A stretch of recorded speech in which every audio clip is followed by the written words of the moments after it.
Well, AT&T's back in the news with another breach. Not directly their fault, but yeah, kind of their fault. Let's talk about that. Welcome to Tech Topics brought to you by Cybervenger. We help keep small businesses stay protected and compliant with cutting-edge cybersecurity and IT solutions.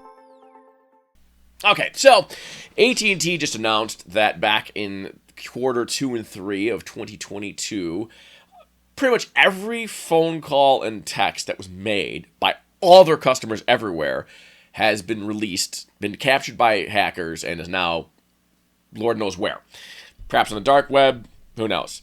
The way this happened is there was a previous breach at a different company that was leveraged. So I talk often about island hopping. It's a term we talk about security where each breach gets you a little closer to what you're trying to get to. And that's why it's so important to secure lesser important stuff along the chain.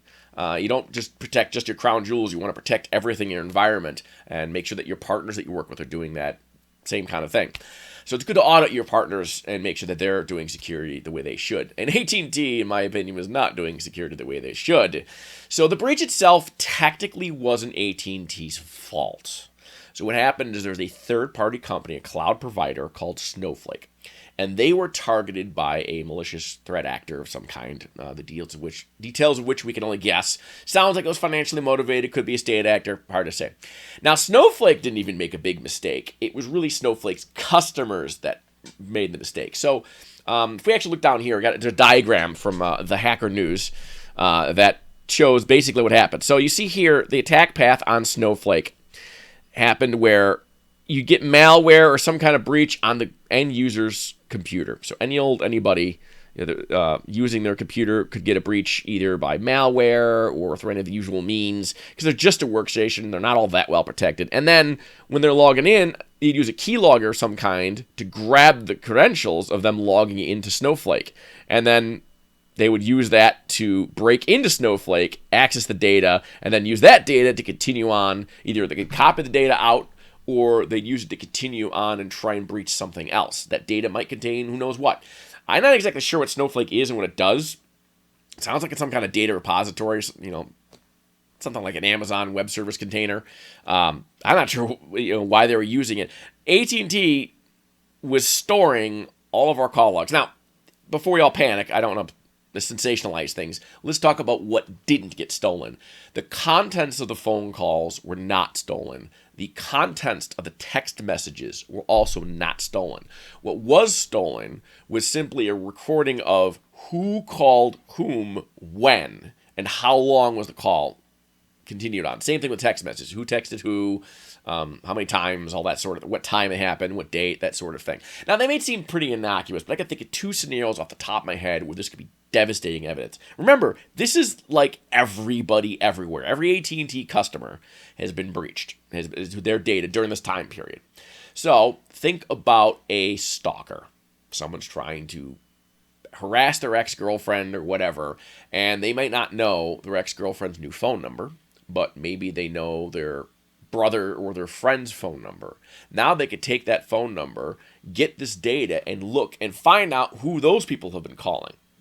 Right? And they can guess which phone number might be their ex-girlfriend, and they could use that information to figure it out. So that definitely, anybody who's the victim of a stalker and used AT&T should be a little worried right now. So that's a possible concern.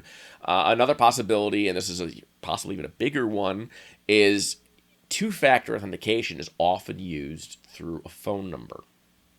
But bad guys might not know what phone number it is, right? You try and log in, send two-factor, and you can go trace that call log and see, because the people sending the two-factor authentication are, they're coming from a known phone number, right? You're trying to log into your Google account. Google's going to send a text message to you with the code. It's going to be coming from Google's phone or one of their phone numbers, right?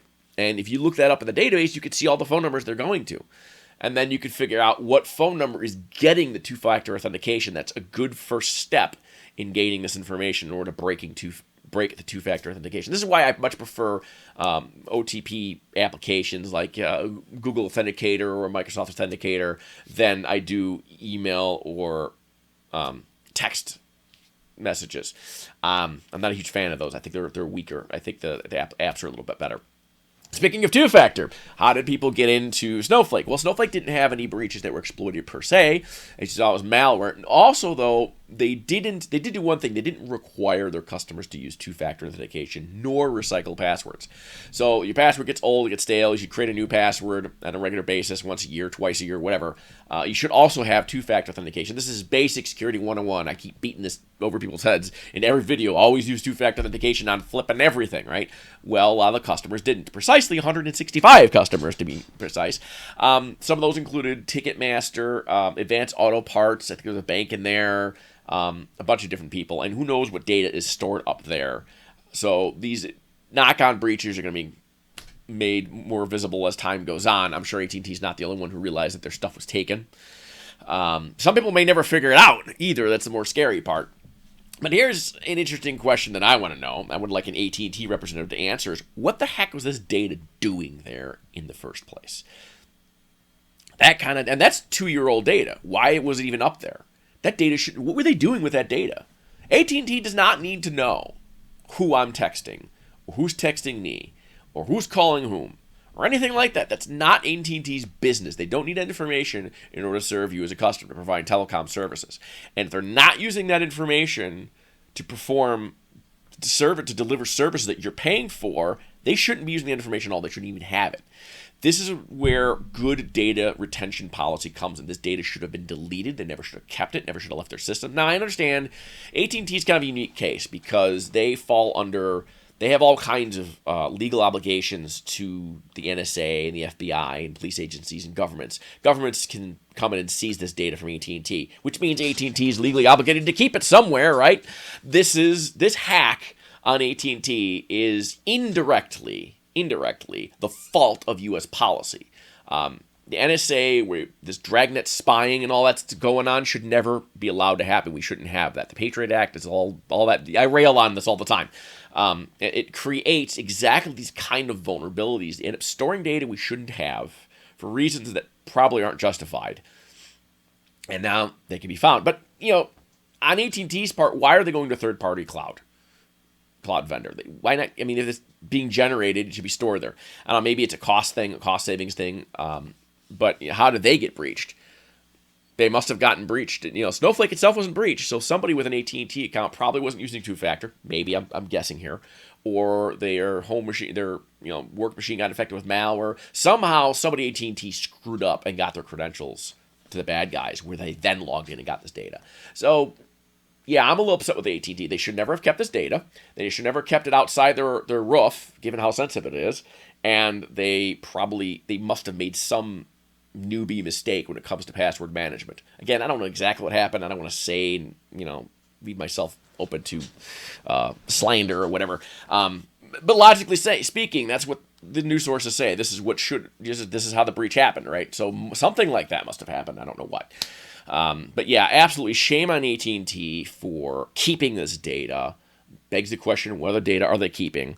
And if anybody has had the time to call and harass AT&T and see what they say about why they had this data out there in the first place, I would love to know. Put it in the comments, please.